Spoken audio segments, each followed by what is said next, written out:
Halo teman-teman, dengan Fidrianingsi di sini. Apa kabarnya? Saya mau nyapa dulu nih, teman-teman mahasiswa baru. Gimana pelaksanaan OSMB sama PKBJJ-nya? Lancar? Atau malah nggak ikut sama sekali? Nah, sama seperti semester-semester sebelumnya, biasanya kalau sudah mulai kegiatan OSMB dan PKBJJ, channel saya bakalan rame sama pertanyaan dari teman-teman maba. Kak, kalau saya nggak ikut kegiatan OSMB sama PKBJJ gimana ya? Nanti bermasalah nggak sih sama ini? Atau mungkin saya nggak bisa mengikuti kegiatan perkuliahan gitu ya? Baiklah, mungkin beberapa dari teman-teman yang kemarin mengirimkan pertanyaan belum sempat saya jawab karena terlalu banyak, jadi nggak bisa saya jawab satu persatu. So, melalui video ini, bagi teman-teman yang belum saya jawab pertanyaannya, akan saya jawab di dalam video ini ya. Dan bagi teman-teman yang udah saya mention namanya, semoga sedang menyaksikan video ini sekarang. Tanpa berlama-lama lagi, langsung kita bahas pertanyaan yang pertama ya. Kalau misalnya teman-teman nggak ikut kegiatan OSMB sama PKBJJ, teman-teman masih bisa ikut nggak sih di semester depan? Jawabannya bisa. Jika tujuannya untuk mendapatkan sertifikat OSMB dan PKBJJ, maka teman-teman bisa mengikuti kegiatan OSMB dan PKBJJ di semester berapapun. Karena seperti yang sering saya sebutkan juga di dalam video-video lainnya, sertifikat OSMB dan PKBJJ itu nantinya akan dimuat di dalam SKPI atau surat keterangan pendamping ijazah gitu ya. Jadi, jika tujuannya untuk sertifikat, teman-teman bisa mengikuti kegiatan OSMB dan PKBJJ ini. Tapi kenyataannya, kegiatan OSMB sama PKBJJ tentunya bukan untuk sertifikat aja dong, tapi lebih daripada itu, supaya teman-teman lebih paham bagaimana sih kurikulum yang ada di UT, bagaimana sih pelaksanaan kegiatan perkuliahan yang ada di UT. That's the point gitu ya. Kalau teman-teman paham bagaimana sistem perkuliahan yang ada di UT, pasti teman-teman nantinya nggak akan kesulitan pada saat sudah mengikuti perkuliahan di UT. Nggak akan lagi banyak pertanyaan ini dan itu. Wah, ini kok sulit banget ya, saya nggak paham ini loh, ini kok begini, ini kok begitu. Nantinya nggak ada lagi pertanyaan-pertanyaan yang seperti itu kalau teman-teman mengikuti kegiatan OSMB sama PKBJJ ini. Jadi ini benar-benar real kegiatan pembekalan. Itu kira-kira tujuannya kenapa teman-teman maba diwajibkan mengikuti kegiatan OSMB sama PKBJJ ini. Cuman memang ya, kebanyakan mahasiswa UT itu adalah orang-orang yang bekerja. Jadi wajar kalau misalnya nggak ikut kegiatan OSMB dan PKBJJ karena alasan-alasan tertentu. Ya, jadi bisa dimaklumi. Dan bagaimana sih kalau bagi teman-teman yang nggak ikut kegiatan OSMB sama PKBJJ ini, bisa nggak mengikut perkuliahan di semester ini? Jawabnya bisa. Jadi, kegiatan perkuliahan sama kegiatan OSMB dan PKBJJ itu nggak dikaitkan oleh UT sama sekali. Nah, itu baiknya UT ya. Jadi, bagi teman-teman yang nggak ikut kegiatan OSMB dan PKBJJ, itu nggak akan mempengaruhi perkuliahan sama sekali. Jadi, teman-teman tetap bisa mengikuti perkuliahan seperti biasa ya. Tergantung dari tutorial apa yang teman-teman ikuti. Misalnya, itu kan ada kegiatan perkuliahannya kan menggunakan layanan tutorial online. Jadi pastikan teman-teman menjadi peserta tuton dengan cara mengisi form kesediaan mengikuti tuton. Bagaimana jika misalnya nggak mengisi form kesediaan mengikuti tuton?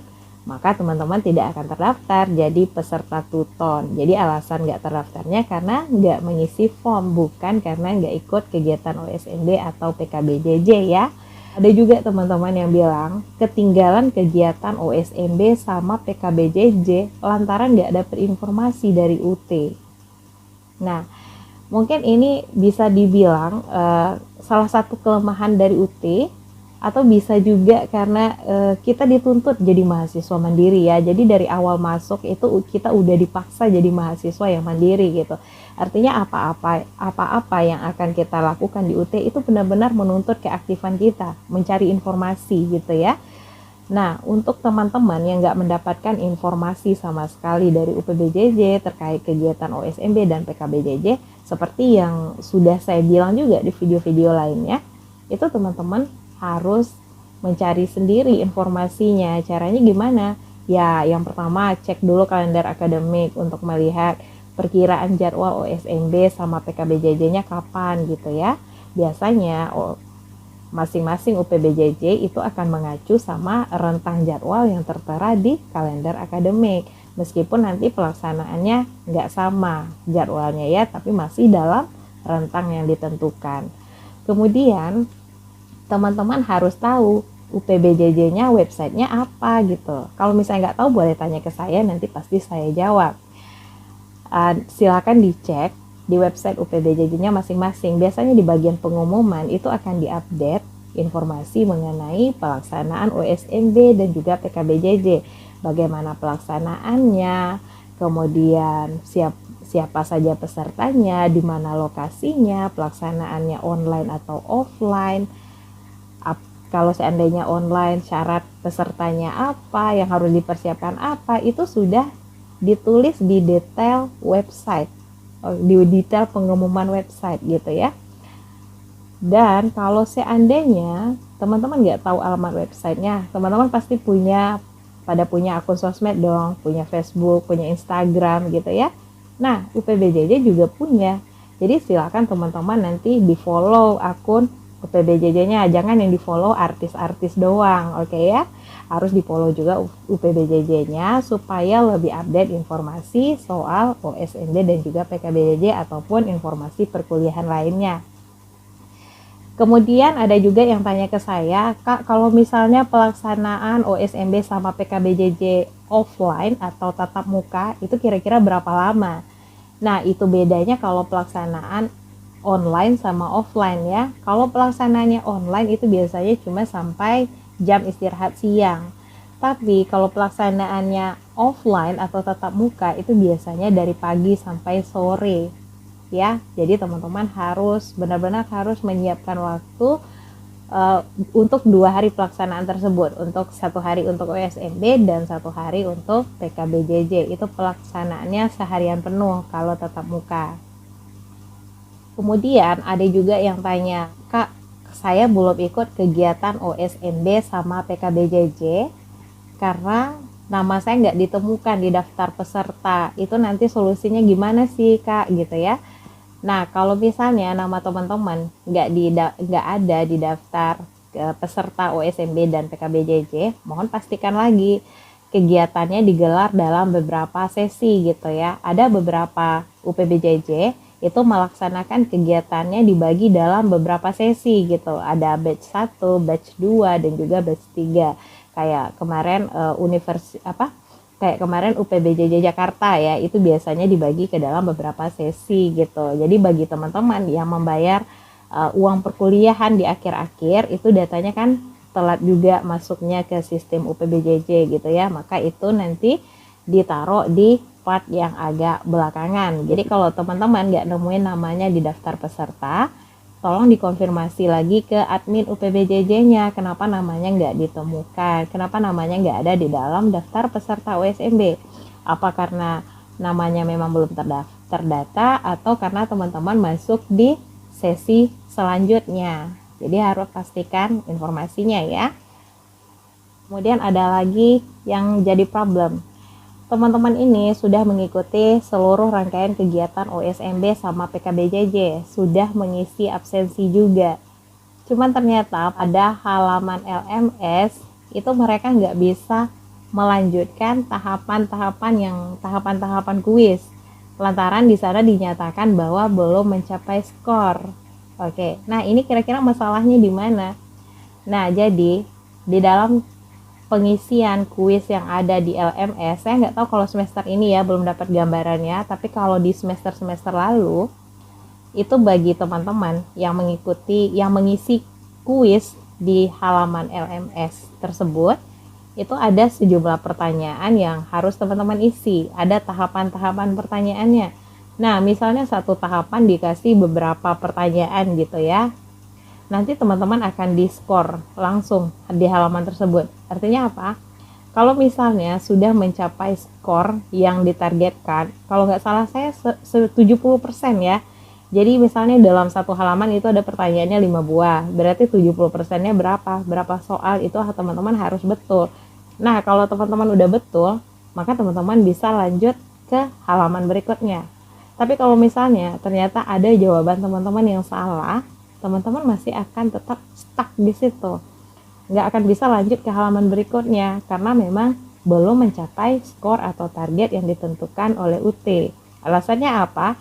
Kalau teman-teman nggak bisa menjawab pertanyaan yang ada di halaman LMS tersebut, maka teman-teman dianggap tidak memahami kegiatan, tidak memahami isi dari pelaksanaan OSMB dan juga PKBJJ tersebut. Kira-kira esensinya seperti itu ya. Jadi kalau misalnya masih terkendala, masih nge-stuck di halaman itu nggak bisa pindah, coba deh cek lagi kira-kira jawaban yang mana sih yang belum benar gitu ya.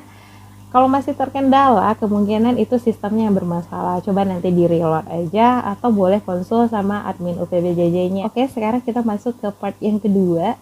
Ini pertanyaan seputar registrasi dan juga perkuliahan. Ada teman-teman yang memiliki persoalan seputar pengambilan mata kuliah. Kalau misalnya teman-teman mengambil mata kuliah tambahan, namun ternyata tiba-tiba punya keinginan untuk membatalkan, artinya tadinya mau ambil tapi sekarang jadi mikir, mending nggak jadi deh gitu ya. Nah, kalau misalnya kita ternyata udah meregistrasikan mata kuliah tersebut, itu nanti billingnya gimana gitu? Haruskah kita mendrop billingnya atau kita biarin gitu aja?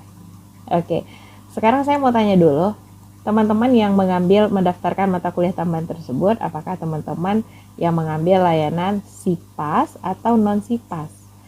Kalau misalnya SIPAS, itu daftar mata kuliahnya udah ditentukan. Ya, kalaupun ada mata kuliah tambahan yang teman-teman ambil, itu biasanya hanya tersedia untuk mata kuliah ulang. Kalau teman-teman ingin membatalkannya, maka harus di drop billingnya. Supaya apa?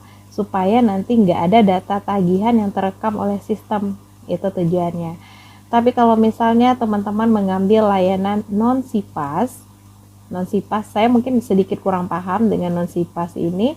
Kira-kira pengambilan apakah mata kuliah tambahan tersebut billingnya sama dengan billing utama?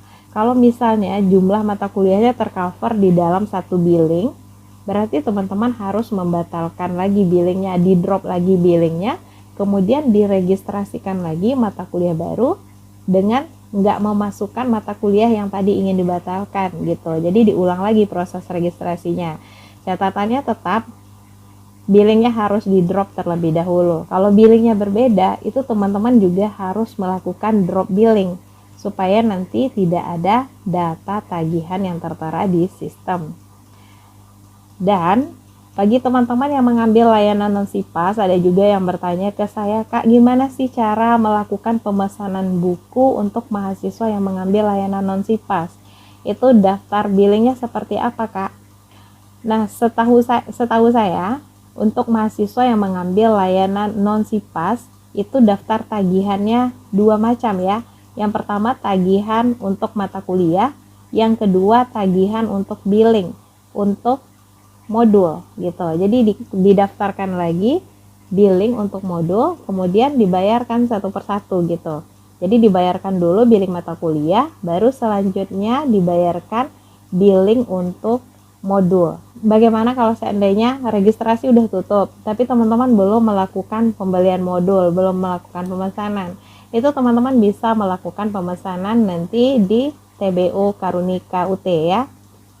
Nanti saya kasih linknya, link alamatnya, nanti bisa di sana memesannya ya. Kemudian pertanyaan berikutnya ini terkait dengan kegiatan perkuliahan. Ini part yang ketiga sekaligus pertanyaan penutup ya. Bagi teman-teman yang mengambil layanan SIPAS Semi, ini ada teman kita yang bermasalah yang mengambil layanan SIPAS Semi, kebetulan di daftar registrasinya ternyata terdapat mata kuliah yang pelaksanaannya tetap muka gitu ya. Cuma setelah dihubungi pihak Pokjar, namanya tidak ada. Oke, untuk teman-teman yang mengambil layanan SIPAS Semi itu memang berbeda dengan teman-teman yang mengikuti layanan Pokjar. Meskipun nanti tetap akan dikoordinir oleh Pokjar, cuma terdapat perbedaan. Bagi teman-teman yang biasanya yang namanya langsung ada di data Pokjar, itu adalah teman-teman yang memang mengambil layanan TTM. Biasanya untuk mahasiswa yang pendas ini ya, pendidikan dasar, yaitu PG PAUD dan PGSD, itu memang langsung dikoordinir oleh Pokjar. Sementara untuk teman-teman yang mengambil layanan SIPAS Semi, itu biasanya kan teman-teman yang non pendas ya, yang bukan non pendidikan dasar, itu beda lagi jalurnya gitu. Jadi kalau teman-teman mengambil layanan SIPAS Semi, itu memang berbeda dari teman-teman yang mengikuti pendas. Untuk mereka yang pendas itu memang langsung dikoordinir sama UPBJJ, karena dari awal mulainya kegiatan perkuliahan atau awal melakukan pendaftaran dari UT, mereka memang sudah tergabung di Pokjar gitu. Sementara untuk mahasiswa yang SIPAS Semi itu hanya beberapa mata kuliah yang pelaksanaannya dilakukan secara tatap muka. Jadi nggak heran kalau namanya nggak ditemukan di Pokjar. Untuk itu, teman-teman melapornya harus sama admin UPBJJ. Kira-kira nama teman-teman terdaftarnya di mana, lokasi kegiatan TTN-nya di mana gitu. Karena teman-teman yang mengambil layanan SIPAS Semi ini nantinya pasti akan digabung dengan teman-teman yang satu jurusan. Jadi itu makanya namanya nggak ditemukan di data Pokjar ya. Oke teman-teman, sekian untuk hari ini, semoga bermanfaat. Jika menurut teman-teman informasi yang saya sampaikan bermanfaat, silakan bantu share video ini dan tolong dukung channel saya melalui tombol subscribe. Oke, sekian, semoga bermanfaat. See you next time and bye-bye.